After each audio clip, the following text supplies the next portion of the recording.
Po.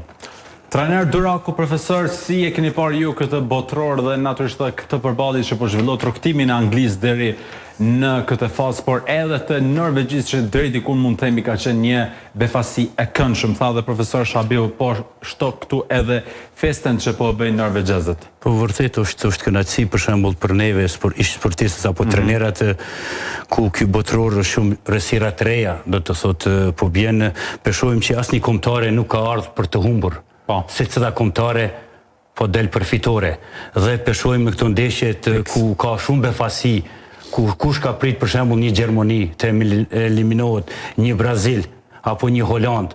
Për atë arsye futbolli është shumë i interesant dhe mund të them favorit është ky në letër.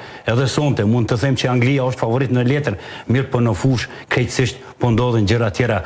Ku Norvegjia mund të them ka një vetbesim, një motiv mos fitores ndaj Brazilit, ku mendoj se gjithashtu është duke luajtur një lojë shumë atraktive, shumë dinamike, shumë me një vrapim të lartë dhe e pam ndaj Brazilit, ku e befasoj Brazilin, vend se Brazili të jetë në posedim të topit, e pam një Norvegji e cila ishte në posedim të topit në çdo aspekt, në aspektin gjithashtu atletik, ku Haaland i tregoi kvalitetet e veta, me ato 2 gola e çoi të shtëpia Brazilin. Edhe sonte për shembull po thojmë